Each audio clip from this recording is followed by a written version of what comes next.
Hello and welcome everyone to our first cooking demonstration for our Beyond the Plate cooking newsletter. Today we are planning to make an apple and butternut squash soup. So I have set out all of my materials as I plan to use them and gathered all the ingredients.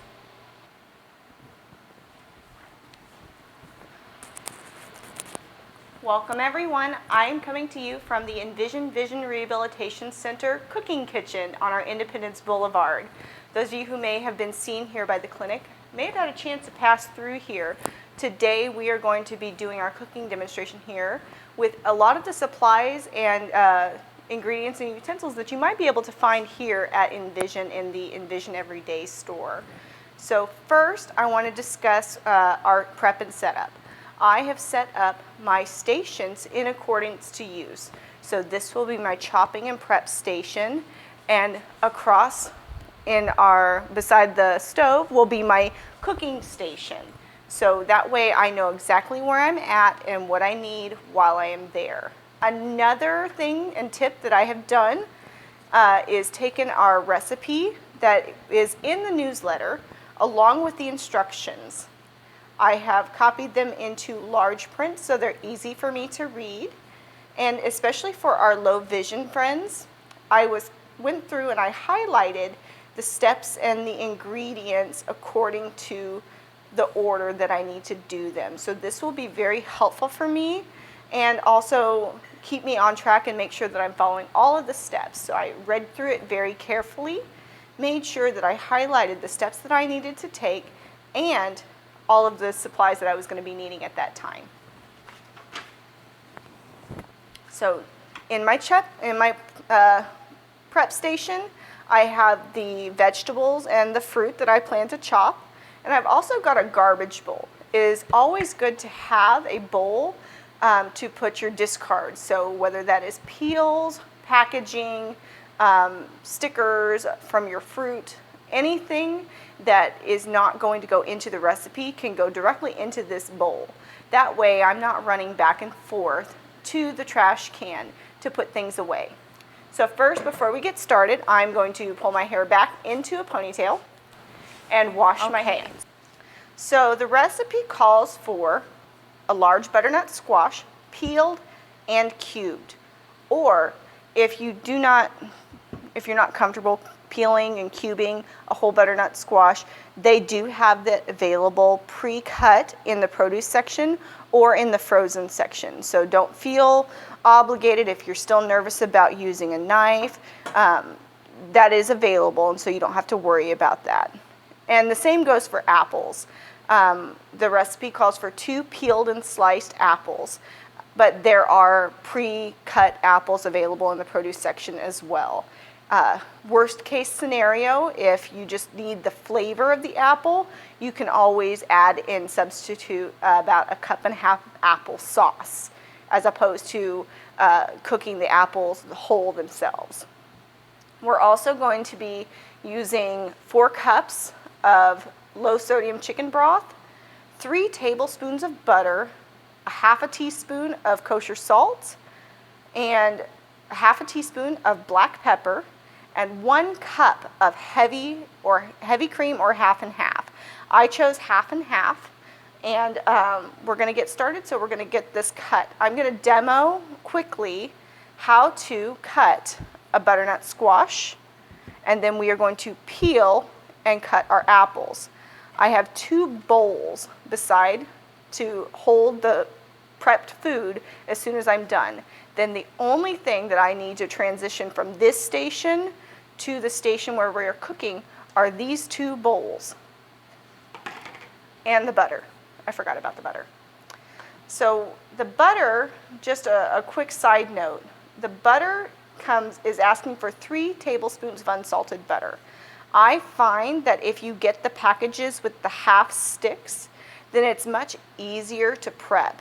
So if I'm wanting 3 tablespoons of butter, instead of trying to guess where that tablespoon mark is, because I know this is 4 tablespoons, I can cut in half, and that's 2 tablespoons is a half.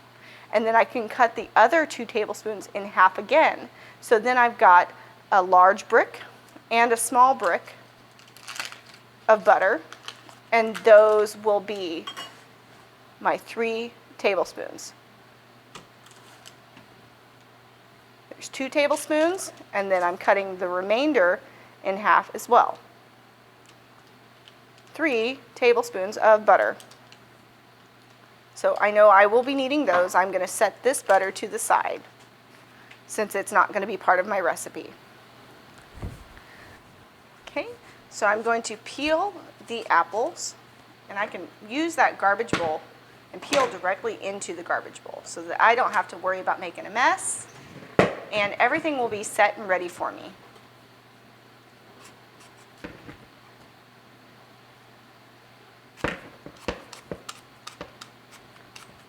You can just use a paring knife if you're comfortable doing that, but the vegetable peeler is pretty quick, and you're not losing a bunch of apple in the process.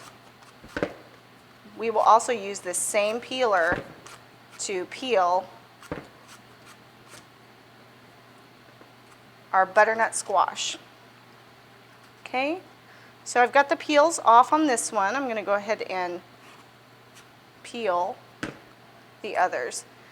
Now, I chose Granny Smith apples just because they're a little denser, and the tart flavor is really going to bring out the sweetness of the butternut squash, but you can choose to use any apples that you want. This time of year, there's so many to choose from, and they all have their own unique flavors, so please be creative. Don't feel like you have to be stuck doing the exact same thing that I am. This is just a base canvas for your creative genius.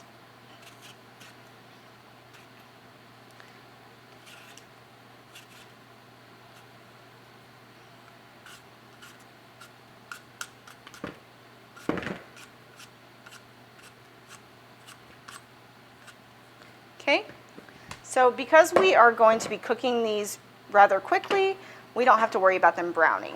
So I'm going to take my knife and I'm going to grip the handle with the spine facing up towards me. So when I grip the handle, similar to how you would grip the grip of your cane, but instead of using your finger as a guide on top of the spine, get very close and pinch the base of the knife. This will give you the most control. If you try to use your finger up here, it's going to get fatigued and you could slip and move, so it doesn't give you very good control.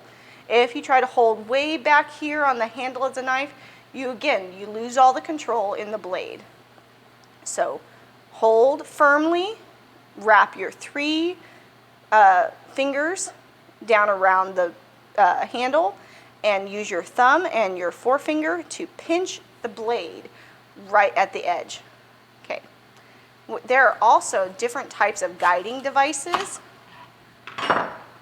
for cutting, and you can also purchase cutting gloves. We had some cutting gloves for our students during our culinary class for our Level Up program, and when we provided those,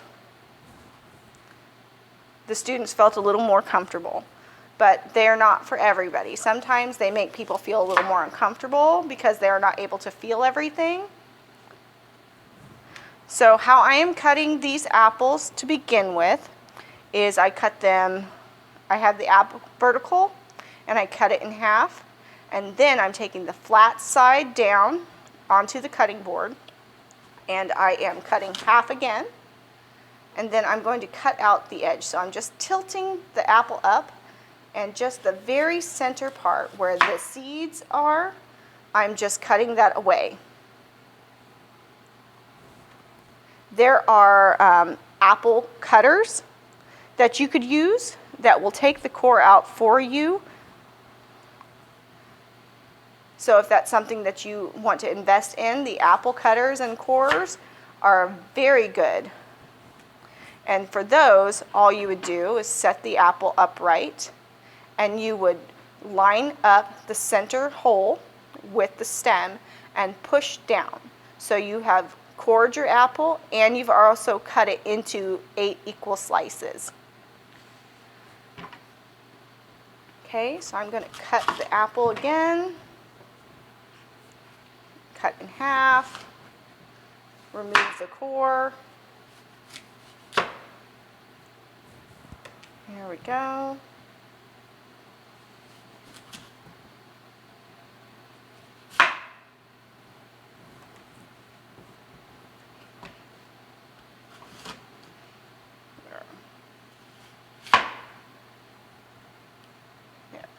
I am also prepping right beside the kitchen sink. So if for some reason I need to get rid of my used utensils, I can set them directly into the sink and I don't have to worry about that anymore.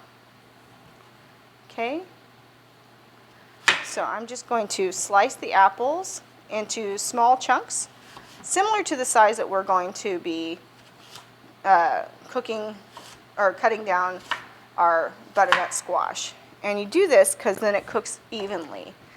When you've got a bunch of different sized objects, then the cooking time can vary and it's not as uniform.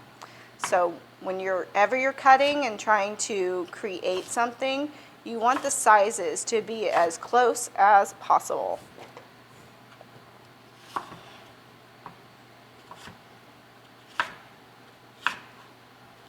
So these are about, I would say, 1 inch cubed, maybe 3/4 of an inch cubed.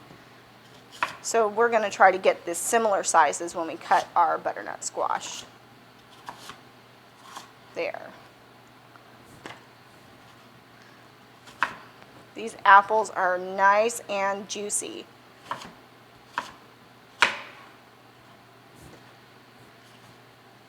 There.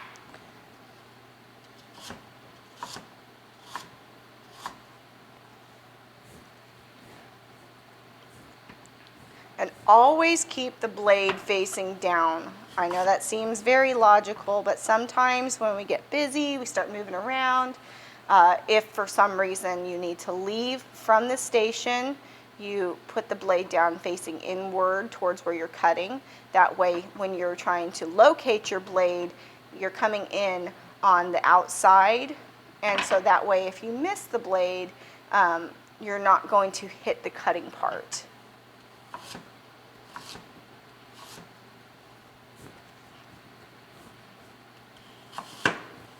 Okay. All right, now for the fun part. Butternut squash is kind of tricky to cut. It's cylindrical in one part and it is round at another part. So what we are going to do is we are going to take our butternut squash and we are going to cut it into the two different parts. So there's the neck and the body. So this is very stiff.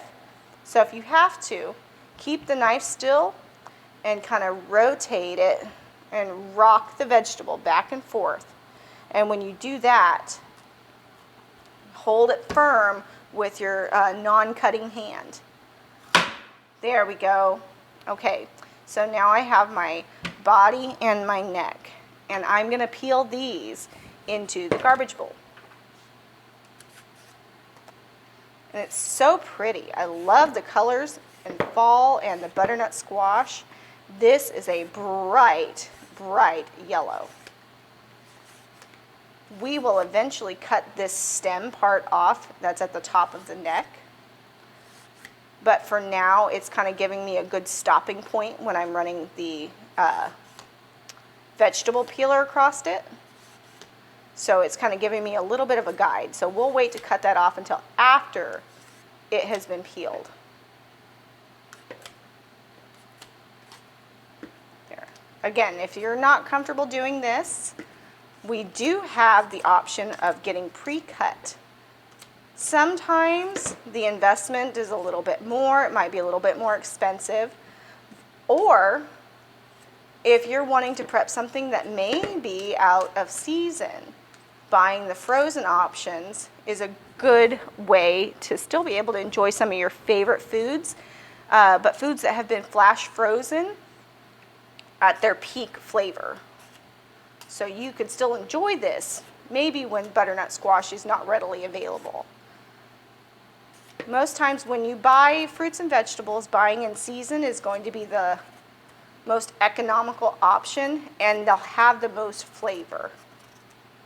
So you can feel the difference between the leathery skin and the exposed flesh of the vegetable.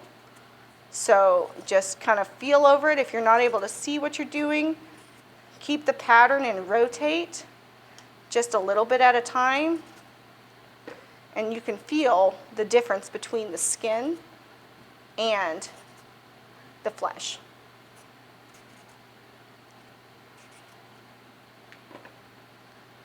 Okay.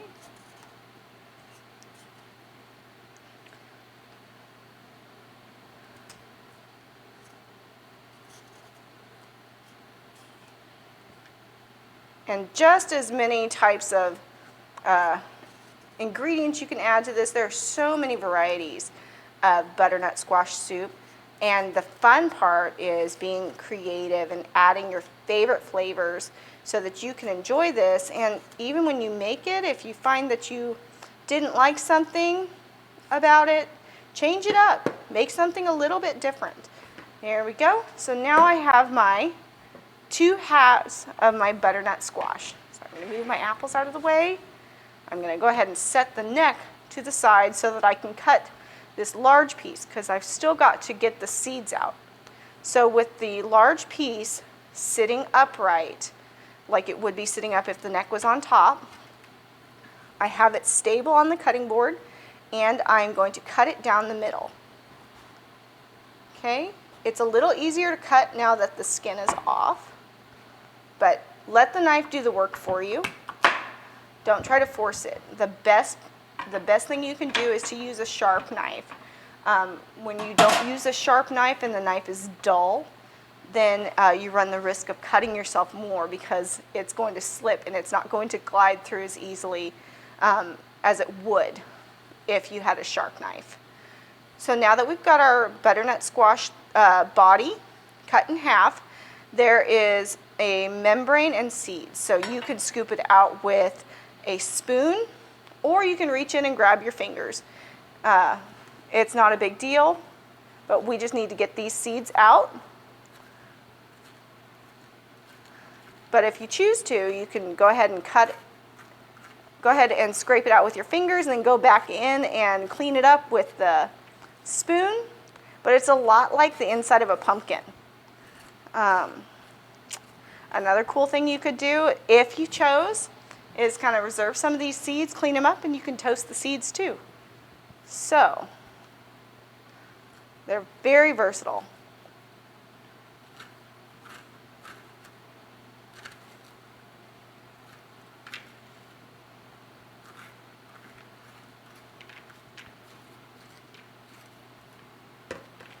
Okay.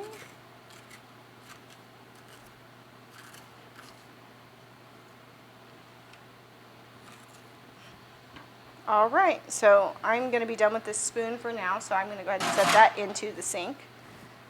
I'm finished with my garbage bowl, and now I'm going to cut the end off. Now that I can put the half of the butternut squash body level down, and so I've got a sturdy surface to work with, I'm going to cut off this back stem part and put that in the garbage bowl because we don't need that. Okay, I'm going to do the same with the other half. Okay, so if there are other add-ons that you are planning on using, now would be the time to prep those. So if you wanted to add a little bit of onion to it, if you wanted to add different root vegetables to this too, just for different flavor, all of that would take place in this prep step because the next step after we do this is the cooking step. Okay, so for the butternut squash, I'm just going to slice it in about 3/4 of an inch to 1 inch sections, and then I will go back through and chop those up. Oop.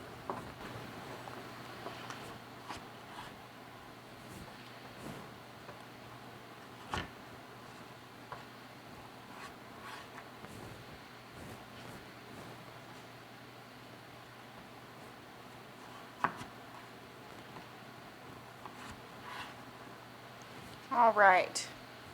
So I am finished with my blade for now, so I'm going to set that directly into the sink so I don't have to worry about it. And I'm finished with my garbage bowl for the moment, so I'm probably going to transition this over to our cooking station, and I'm going to transition our cut butternut squash and our cut apples over to our cooking station.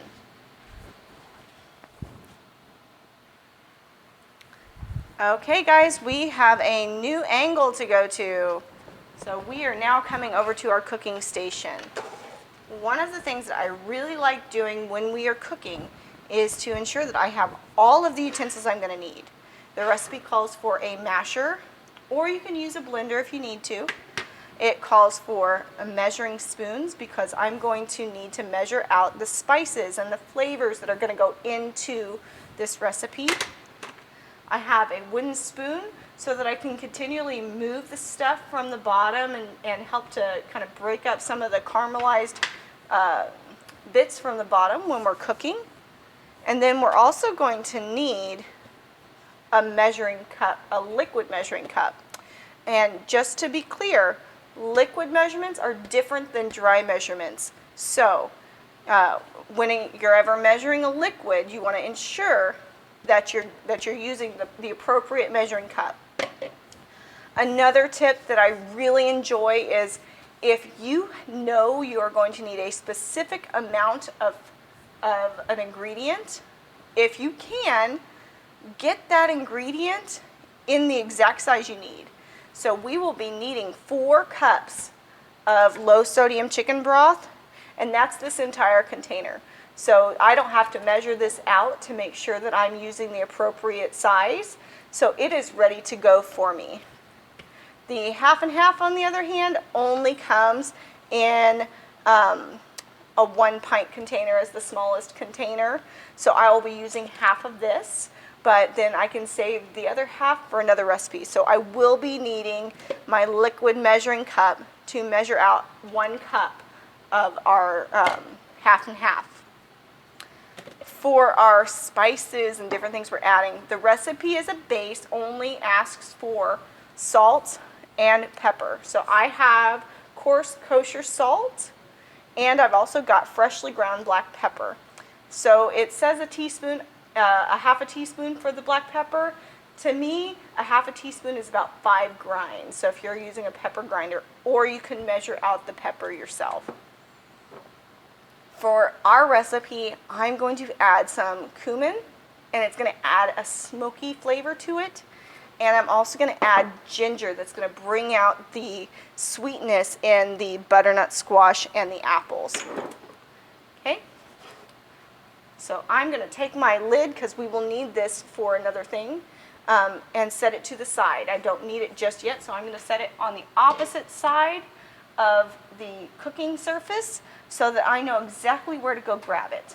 Another cool thing about the Envision Vision Everyday store and also the Independence Boulevard is they have marked all of the appliances. If you schedule an appointment with one of our occupational therapists, they can also come into the home and help you mark your own appliances. So as you can see, they have it set up that a bump dot is on the off position, a bump dot is on the high position, and the temperature that I need it to be at. Similar, they have that done to the oven. So if you need to bake, the bake button, which is typically what most people will do in the oven, is marked. The start button is marked. The cancel button is marked in a different way, and so are the temperatures. So that is a really cool thing that you can get at the Envision Vision Rehabilitation Center, is get some personalized markings and learn how to use some of your appliances at home so you can remain independent. All right, so we are going to get started. I'm going to turn on the stove top to medium, and I have my pan on the front left burner, and so I know that I'm on the right burner, because that would really stink if you turned on the wrong burner. Not only is a safety hazard, but then what you're planning on cooking isn't going to do anything because you can't heat it up. There, having a large workspace or very organized workspace is very helpful when it comes to prepping your food, because we want to make sure that everything is safe and within reach so that you're not moving back and forth too many times and potentially injure yourself or miss a step. So I have some good under cabinet lighting here. I've set my ingredients list and my directions in front of me so I know exactly what I'm doing. So it says first heat the butter. So that was the 3 tablespoons of butter in a large Dutch oven or a stock pot. So that's what I'm doing right now. This is a 2-handled pot, and it's got a fitted lid. So you need to make sure whatever you're using has a fitted lid so that you can cover it and simmer when you need to. So I have it on medium heat, and I'm slowly melting this butter in here. Okay?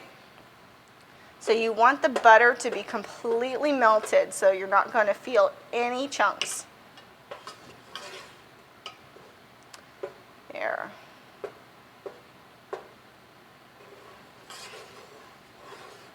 So it'll take about a minute or two to get the heat going and to have the butter moving.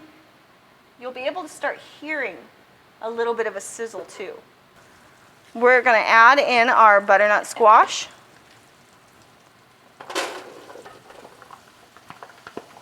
So I have dumped out the container. I'm going to set the container to the side and stir in the butternut squash. If you can, if your hand is free, when you're stirring, hold on to the handle so that it stays where you want it and you have a little bit more control when you're moving the spoon inside the pot. I'm going to add in our apples. The apples I had in the smaller container, so I knew exactly what I was putting in. So we are going to let this cook for about 7 to 10 minutes. So I'm going to go ahead and pause it, and we're going to let it cook away and come right back when we're ready for the next step. Hey, everything's starting to smell really good right now. Some of the pieces are starting to caramelize a little bit, so they're getting a little bit browned on the edges. And that is what we want, because when you have a little bit of caramelization on the fruits or vegetables that you're cooking, even on meat, it adds more flavor. It's a little bit more depth to the flavor. So now we are going to add in our little bits of salt and pepper. So I've got this handy dandy little measuring spoon, and I like it because it locks into place at different measurements. So you're able to tell these are not raised areas, but you can feel the little divots that it's like pushed into. So this has measurements for a teaspoon, a tablespoon, and 2 tablespoons on the large side. And it's also got measurements for 1/8 of a teaspoon, 1/4 of a teaspoon, 1/2 of a teaspoon, and a 3/4 teaspoon on the smaller end. So for us, we are going to be using 1/2 of a teaspoon of salt and 1/2 of a teaspoon of pepper. So for the salt, I'm going to, sometimes it's a little simpler to have it in a small dish, but I'm just going to pour a little bit of salt into my 1/2 teaspoon measurement and sprinkle that over the squash and the apple and stir it in. I'm going to do 1/2 of a teaspoon of pepper, and because I'm using a pepper mill, that's about 5 grinds. 1, 2, 3, 4, 5. Okay? There. I'm going to stir that in too, get it nice and going. So you want the spices, whatever spices you're using, you want to cook those a little bit so that it develops some more flavor. Eating anything that has kind of a raw taste to it does not taste good. Okay, so we're going to go ahead and add in 1/2 teaspoon of cumin. I'm going to take the lid off and do that. That is a lot simpler. There we go. So we're going to get the lid off and flatten it out. So I'm going to sprinkle in the cumin. That's going to give it a little bit of a smoky flavor. It also adds a little bit more health benefits too. And the same with the ginger. So I've got ground ginger. If you guys want to, you can use fresh ginger and just cook that down. Instead of adding it during the spice time, you can cook that down and add it when you're cooking the vegetables themselves. Okay, so I have added the cumin and the ginger, and I want to mix that very well.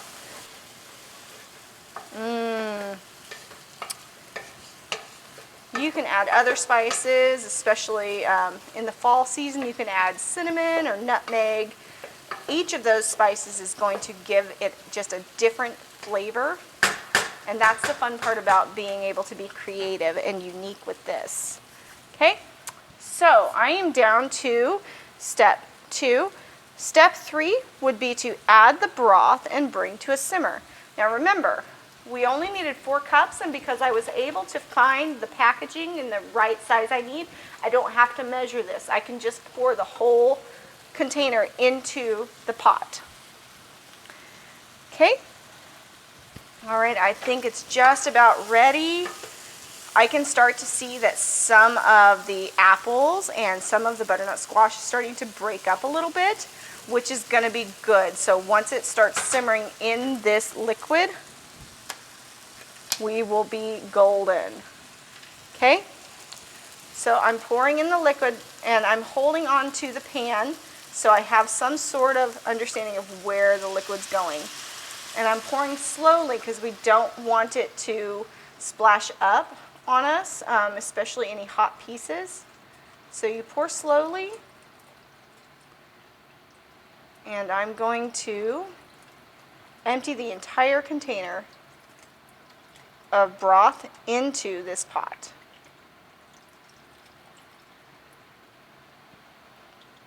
And then I can take my empty container and put that into that garbage bowl that we have to the side, so it's all the way to my left by the refrigerator. And now, once we've gotten all of the liquid in there, we're going to deglaze the bottom of the pan. So we are going to scrape up all of those little caramelized bits that got cooked to the bottom, because we want that flavor all inside our soup. Okay, just be very gentle when you're stirring so you don't slosh any of the liquid up onto yourself. Okay, so this is going to come to a simmer, and once it does, we are going to turn down just a little bit because we don't want to scald it or burn the vegetables that are in here. So we're going to turn it down just a smidge and then put the lid on and simmer covered for 20 minutes. So as soon as this comes to a simmer, I'm going to put the lid on and then we'll set the timer and simmer for 20 minutes. All right, it has been 20 minutes and our soup and our vegetables are nice and tender, so it is ready for the next step. Now, I did not waste that 20 minutes. In that 20 minutes, while I was waiting for our food to continue cooking, I emptied the garbage bowl. I also put away the spices and ingredients that I was no longer using, and I washed some of the dishes. So I was using that time while this was cooking where it needed to just sit and be to take care of some of the sanitation and cleaning things up in the kitchen. So there's always time to handle some of that stuff in the in-between when you're really not doing anything. So the next step for me is to remove from heat. So I'm going to reach forward and turn off the burner. Okay?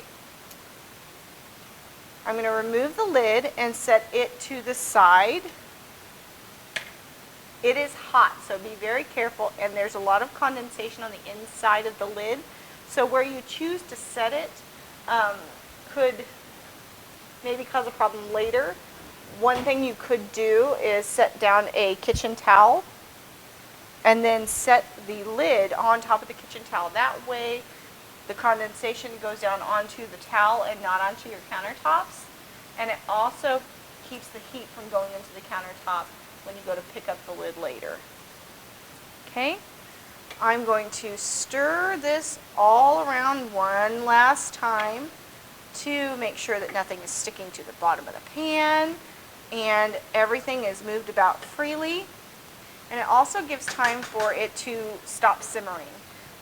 There's still little tiny bubbles going on in here, but because our next step involves us mashing the food inside here, we don't want to create some spurts or potentially get that liquid to bounce up on top of us. So we're going to let that cool down for just a second before we go into our next step, which is mashing.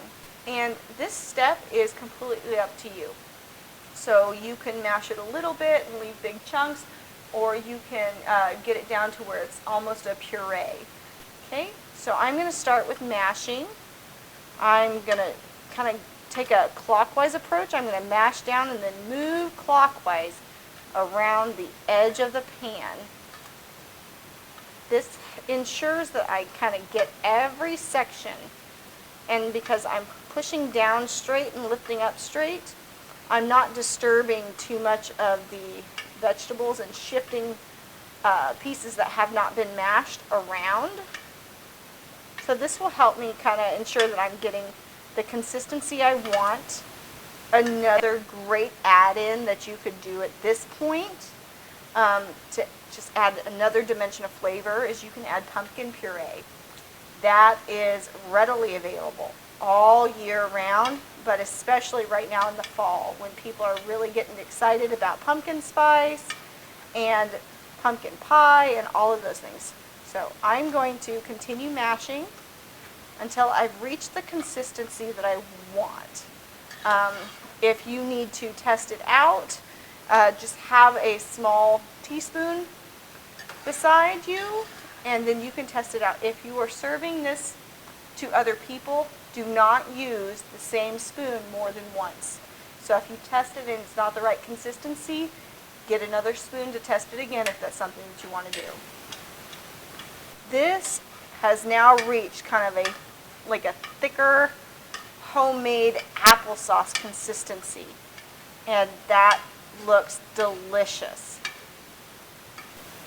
But this works out pretty well. I'm going to bring the camera over here and kind of show the consistency that we were able to achieve with just the potato masher. Pretty? Oh my goodness, that beautiful yellow color. And so we're able to just kind of get that nearly pureed texture. There's just a little bit of lumps, but that is the fiber. That's one of the best parts about creating this, is the fiber that you get from this recipe. Okay, so our next step is going to be adding in the cream. So we have mashed this down to a good consistency for us and for what we're planning on. Okay, so for the creamer, we needed 1 cup, and this is a pint container. So half of this is going to go into our soup. So I'm using a liquid measuring cup, and I am pouring very slowly to get to the 1 cup mark. There are different types of liquid measuring cups where you can measure out, where you can adjust the size of the measuring cup to ensure that you're using the correct size and you get the right amount of liquid. So I'm going to pour this cream in. Now the cream is cold, so it's going to bring down the temperature of your soup. So we're going to have to turn back on our burner and bring it to a simmer once more. But we want to make sure that that cream gets in there evenly, and so turning that back to a simmer, turning the burner back on to medium, we're going to bring that to a simmer, and it's going to ensure that the cream is fully immersed and incorporated into the soup.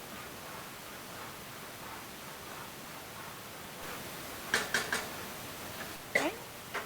while I'm going to let this come back up to a simmer, I'm going to get my plate out or my bowl out to use. And because we're using a lighter colored soup, I'm going to use a darker bowl so that we can see what's inside a little bit better.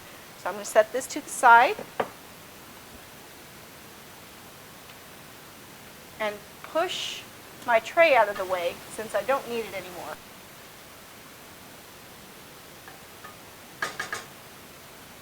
Okay, I'm going to bring the camera over to show the finished product, and then we will ladle it into some soup and try it.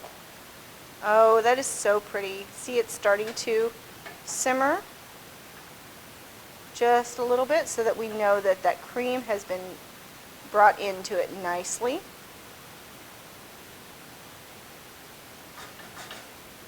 Okay. Next step is to ladle out some soup. Now that it's come up to a simmer, we're going to shut the stove off, give it one last stir with our wooden spoon to make sure that all of the heat is dispersed evenly. Okay, and then we are going to take our ladle and scoop out some soup. I'm holding this bowl over the pot, so I'm going to give this recommended serving size is 1 cup, but I doubt anybody eats just 1 cup of soup, so I'm going to do 2. So we can see that our ladle is typically a 1 cup ladle size. So that is finished. I'm going to remove the ladle and set it to the side. I'm going to put my lid back onto my soup to keep it warm for anybody else. And here is the finished product. Isn't that pretty?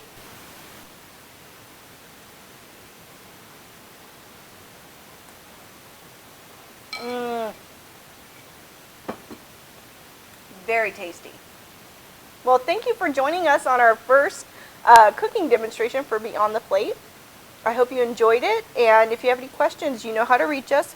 You can contact us at programs@envisionus.com, programs@envisionus.com, or you can call 316-440-1525. Thanks, guys.